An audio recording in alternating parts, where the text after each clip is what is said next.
ଯିଏ ସବୁଥିରେ ଆଡ଼ଜଷ୍ଟ କରି ଶିଖିଥାଏ ନା, ସମୟ ପଡ଼ିଲେ ତାକୁ ଆଡ଼ଜଷ୍ଟ କରିବାକୁ କେହି ନଥାନ୍ତି। ନିଜ ଖୁସି ଲାଗି ଯେ ଥରୁଟେ ବି ମୁହଁ ଖୋଲିଲା, ସେଇ ଥରଠୁ ସେ ସମସ୍ତ ପର ହେଇଗଲା। କୁହନ୍ତି ବୟସ୍କ ଲୋକମାନଙ୍କୁ ଆଜିକାଲିର ବୋହୂମାନେ ପଚାରୁନାହାନ୍ତି,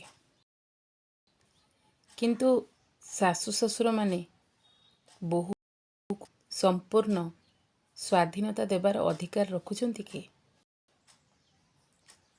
ଯଦି ସେମାନେ ବୋହୂକୁ ନିଜ ଝିଅ ଭଳି ଆପଣେଇ ପାରିବେନି, କେମିତି ଆଶା ରଖନ୍ତି ବୋହୂଟେ ସେମାନଙ୍କୁ ନିଜ ବାପା ମାଆର ଆଖ୍ୟା ଦେବ?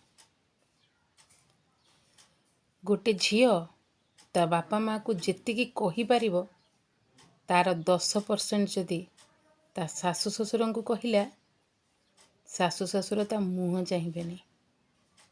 କେମିତି ଆଶା କରୁଛନ୍ତି ସେମାନେ ଗୋଟେ ବୋହୂର ମା ବାପା ହେବେ ବୋଲି?